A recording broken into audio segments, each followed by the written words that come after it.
Tryptych. 1857. Round the meadow am a ringing the darkey's mournful song. Stephen Foster.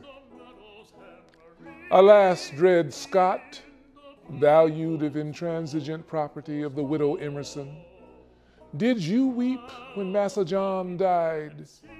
Did your lamentation ring the meadow like a morning mist and seep into the cold, cold ground, into his death sleep, into a psyche so perverse that only in death might he debit the imagined sorrow of his slaves for surcease?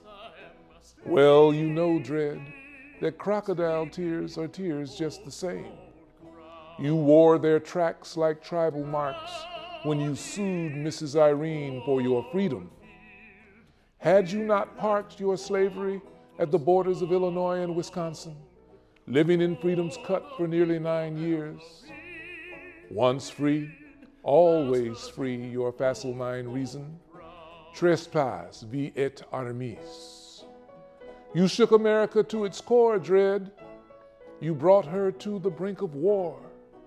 But the crystal clear language of the amendments 13, 14, and 15 were not yet writ.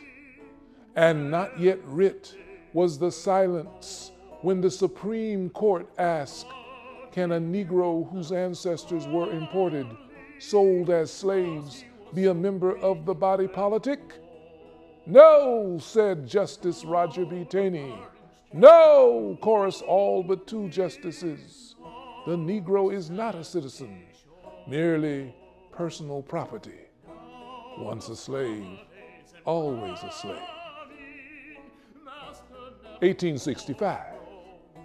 I come from Alabama with my banjo on my knee.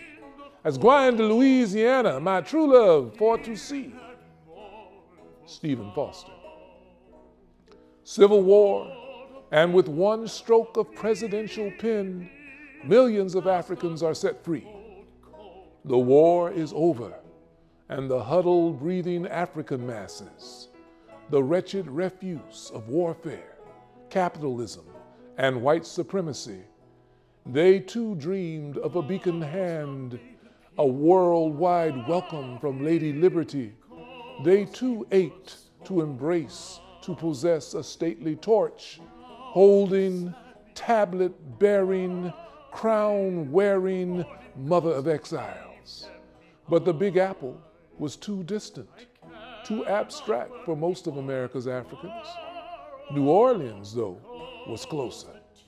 They came from Alabama, from Georgia, the Carolinas, and Mississippi to the Big Easy.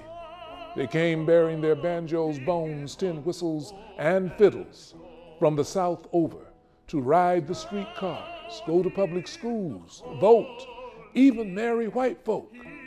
In New Orleans, more than anywhere else, America's Africans looked upon the face of freedom, their Susanna, their lily of the valley, their true love for to see. Yet freedom, however close she seemed, was as remote, as abstract as the 300-foot concrete white woman wading the waters of New York's harbor. 1877. Wheel about and turn about and do just so.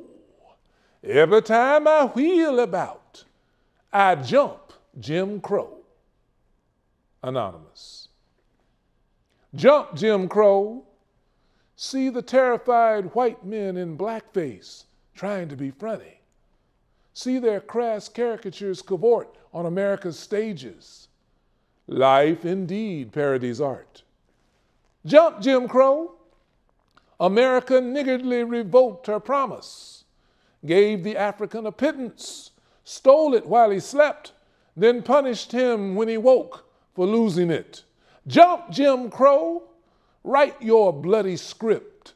Place your white supremacist ward on the portals of toilets, restaurants, theaters, and polling places to repel African spirits. Jump, Jim Crow. Send your hooded spooks, your cowardly knights to practice their murderous chivalry. Sow your grand dragon's teeth that you might keep America white and pure. Jump, Jim Crow, jump, jump, jump, jump, Jim Crow. Then jump some more. Keep on jumping, 'cause one day you're gonna get tired.